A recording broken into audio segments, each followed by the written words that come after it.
ಪಾಪಕರ್ಮಗಳನ್ನು ಬಗೆ ಬಗೆಯ ದೃಷ್ಟಿಕೋನಗಳಿಂದ ಜನರು ವ್ಯಾಖ್ಯಾನಿಸುತ್ತಿದ್ದಾರೆ.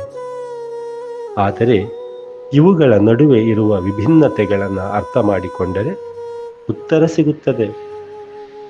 ಆತ್ಮವು ಪ್ರತಿಯೊಂದು ಮನುಷ್ಯರಿಗೂ ಅವರು ಮಾಡುವ ಕರ್ಮಗಳಿಗೆ ಅನುಗುಣವಾಗಿ ಎಚ್ಚರಿಸುತ್ತಿರುತ್ತದೆ. ಆದರೆ ಅದರ ಸೂಕ್ಷ್ಮತೆಯನ್ನು ಅರಿಯದೆ ತನ್ನ ಮನಸ್ಸಿಗೆ ತೋಚಿದ್ದೇ ಸತ್ಯ ಎಂದು ತಿಳಿದು ಕರ್ಮಗಳನ್ನು ಮಾನವರು ಮಾಡುತ್ತಿದ್ದಾರೆ. ನಿಜವಾದ ಸತ್ಯದ ಕಡೆಗೆ ಸಾಗಲು ಇರುವ ಅವಕಾಶಗಳನ್ನು ಸದುಪಯೋಗ ಮಾಡಿಕೊಳ್ಳದೆ ತನ್ನ ಬುದ್ಧಿಮತ್ತೆಗೆ ಅನುಗುಣವಾಗಿ ವರ್ತನೆ ಮಾಡುತ್ತಿದ್ದಾರೆ. ಕರ್ಮಗಳು ಜನ್ಮ ಜನ್ಮಾಂತರದಿಂದ ಬಂದಂತ ಸಾಲವಾಗಿರುತ್ತದೆ. ಋಣಮುಕ್ತರಾಗದೆ ಜೀವನ್ಮುಕ್ತರಾಗಲು ಸಾಧ್ಯವಿಲ್ಲ. ಪರಮಾತ್ಮನ ನ್ಯಾಯಾಲಯದಲ್ಲಿ ಇರುವ ಶಾಸನ ಮಾನವರು ಬರೆದ ಶಾಸನಕ್ಕಿಂತ ಬೇರೆಯೇ ಆಗಿರುತ್ತದೆ. ಅದನ್ನು ತಿಳಿದುಕೊಂಡರೆ ಪಾಪ ಪುಣ್ಯಗಳ ನಡುವಿನ ವ್ಯತ್ಯಾಸವನ್ನ ಅರ್ಥೈಸಿಕೊಳ್ಳಬಹುದು.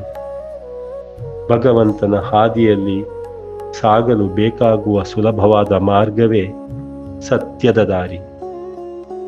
ಪ್ರೀತಿ, ಶಾಂತಿ, ನೆಮ್ಮದಿಯ ಬದುಕು ಭಗವಂತನಿಂದ ಆದೇಶಿಸಲ್ಪಟ್ಟಿದೆ. ಒಮ್ಮೆ ಭಗವಂತನೆಡೆ ಮಾರ್ಗವು ಸಿಕ್ಕಲ್ಲಿ ಮತ್ತೆ ಹಿಂತಿರುಗಿ ನೋಡಬೇಡ. ಮುಂದಿನದ್ದು ಎಲ್ಲವೂ ಬೆಳಕಿನೆಡೆ ಪಯಣ, ಕತ್ತಲೆ ಇಲ್ಲದ ಜಗತ್ತು, ಸೌಂದರ್ಯದೆಡೆ ಪಯಣ. ಬಂಗಾರದ ಬಣ್ಣಗಳ ದಾರಿಯ ಕಡೆಗೆ ಪರಮಾತ್ಮ ತೋರಿಸುವ ಮಾರ್ಗವು ಬಹಳ ಸುಂದರ. ಬದುಕು ಕಷ್ಟವಲ್ಲ, ಇಷ್ಟಪಟ್ಟು ಸಾಧಿಸಬೇಕು. ಪ್ರೀತಿಯೇ ಅದರ ತಳಹದಿ.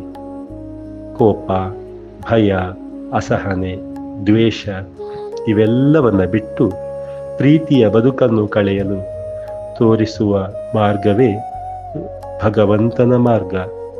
ಆತ್ಮ ನಮಸ್ತೆ.